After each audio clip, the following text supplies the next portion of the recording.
Hello students, welcome to the class. आज हम लोग झारखंड बोर्ड के क्लास 10th के एग्ज़ाम में आने वाले क्वेश्चंस को जो कि सेक्शन सी पार्ट के हैं उनको करेंगे। और ये एक क्वेश्चंस 5 मार्क्स के आएंगे जो कि आपके फाइनल एग्ज़ाम में होंगे मैथ के। चलिए उनमें से एक क्वेश्चंस को आज हम लोग बनाते हैं। ये चैप्टर नंबर 4 एनसीईआरटी बुक के द्विघात समीकरण से है। उनमें से एक क्वेश्चन को हम लोग देखेंगे और ये क्वेश्चन आपका मॉडल सेट में दिया गया है जो कि जैक बोर्ड का मॉडल सेट है, जो कि झारखंड एकेडमिक काउंसिल ने ही निकाले हैं मॉडल सेट। चलिए देखते हैं ये क्वेश्चन को। क्वेश्चन क्या है कि द्विघात समीकरण 4x² minus 4√3x plus 3 = 0। Question number A. इस क्वेश्चन में 3 पार्ट मिलेंगे आपको, ए, बी और सी। क्वेश्चन नंबर ए जो है वो क्या कह रहा है कि विविक्त कर ज्ञात करें। क्वेश्चन नंबर बी कह रहा है मूल की प्रकृति बताएं। और क्वेश्चन नंबर सी कह रहा है यदि मूल का अस्तित्व हो तो उन्हें ज्ञात करें। तो ये क्वेश्चन 3 पार्ट में बनेगा। तो चलिए हम लोग स्टार्ट करते हैं बनाना।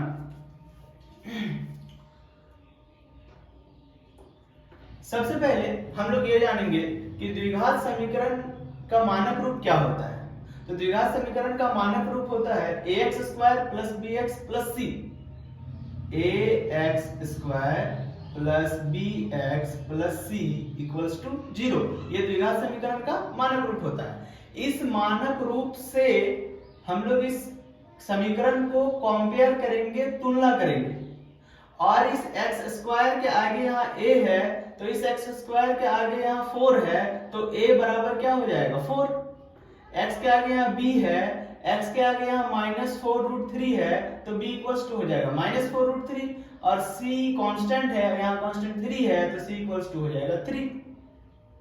तो हम लोग इसको लिखेंगे समीकरण को ax² + bx + c = 0 से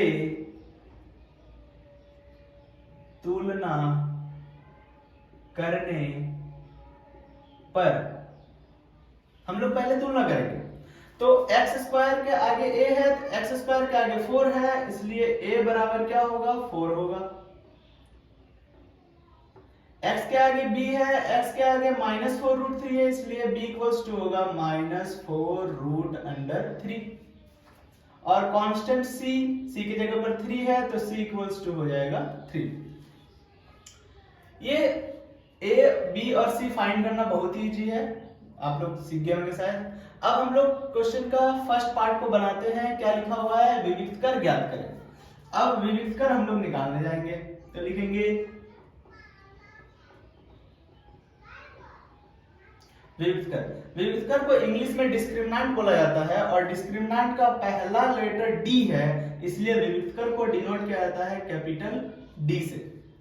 विविक्त कर का जो फॉर्मूला होता है वो होता है d = b² - 4ac।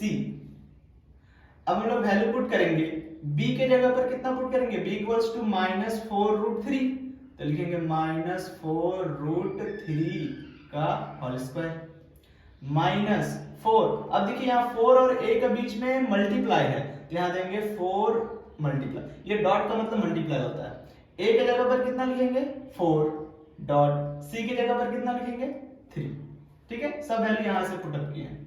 अब देखिए -4 का स्क्वायर यानी कि -4 × -4 होता है 16 मल्टीप्लाई √3 का स्क्वायर, √3 का स्क्वायर होता है आपका 3 -4 × 4 16 और 16 को 3 से मल्टीप्लाई कीजिए तो होगा 48।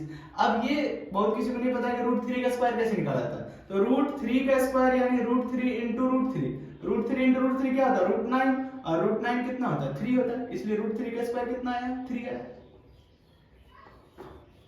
अब 16 को 3 से गुना कीजिए, 16 × 48 -48 = 0, क्योंकि 48 घटता है तो 0 होता है। तो यहाँ हमारा d = कितना आ गया 0 आ गया। क्वेश्चन नंबर ए बन गया।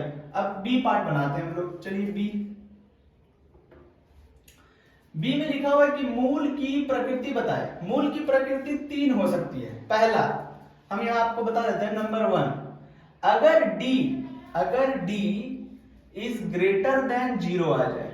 D is greater than 0। D is greater than 0 का मतलब होता है कि डी का वैल्यू प्लस में आ जाए, यानी कि धनात्मक आ जाए, यानी कि 1 2 3 4 5 6 7 8 ये सब प्लस में है, धनात्मक वैल्यू है, पॉजिटिव वैल्यू है। अगर डी का मान धनात्मक आ जाए तो उसको कहते हैं कि डी इज ग्रेटर देन 0, मतलब डी 0 से बड़ा है।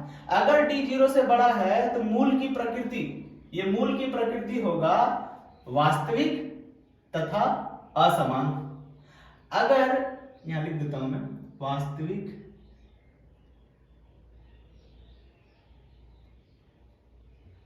तथा असमान। अगर d इक्वल्स टू 0 हो जाए, मतलब d 0 आ जाए, जो कि यहां आया हुआ है, तो होता है मूलों की प्रकृति वास्तविक तथा समान, यानी कि एक ही जैसा मूल निकलेगा, मतलब 2 आंसर आएगा, दोनों सेम होगा। और नंबर 3, अगर d लेस देन 0 हो जाए, यानी कि d 0 से भी छोटा हो जाए, तो d 0 से छोटा यानी कि माइनस में, यानी कि ऋणात्मक वैल्यू -1 -2 -3 -4 ये सब आ जाए, तो कोई वास्तविक मूल नहीं हो सकता है, कोई वास्तविक मूल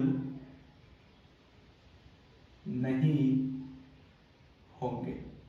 ये 3 होता है मूल की प्रकृति। एक्चुअली वास्तविक यहां मैंने स्पेलिंग गलत है, हिंदी बहुत ही कठिन लैंग्वेज है, ठीक है। कोई भी वास्तविक मूल नहीं होंगे।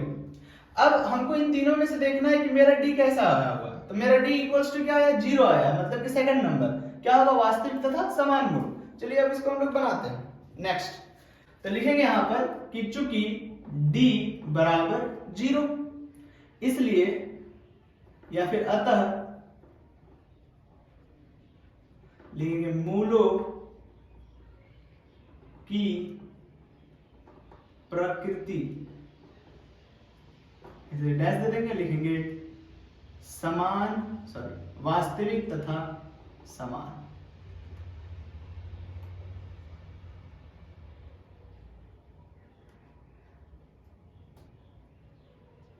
ये बन गया आपका बी पार्ट क्वेश्चन। अब सी पार्ट में कहा गया है कि यदि मूल का अस्तित्व हो तो उन्हें ज्ञात करें। मूल का अस्तित्व है, मूल का अस्तित्व कब नहीं होता है, जब थर्ड नंबर का आता है, जहां हम लोग देखे थे d इज लेस देन 0, यानी कि d 0 से छोटा होगा। यहाँ d 0 से छोटा नहीं है, तो मूल का अस्तित्व तो है। अब हम लोग मूल को निकालेंगे। चलिए हम यहाँ पर निकाल देते हैं। तो सबसे पहले सी पार्ट को बनाने के लिए यहाँ पर लिख देता हूं सी पार्ट। एक हम लोगों को सूत्र का जरूरत पड़ेगा, जिसको बोलते हैं हम लोग द्विघाती सूत्र। लिख देता है यहाँ द्विघाती सूत्र। द्विघाती सूत्र से, द्विघाती सूत्र क्या है, देखिए यहां पर x बराबर -b plus minus root under d बटा 2a, ये है द्विघाती सूत्र। इसको याद करना पड़ेगा।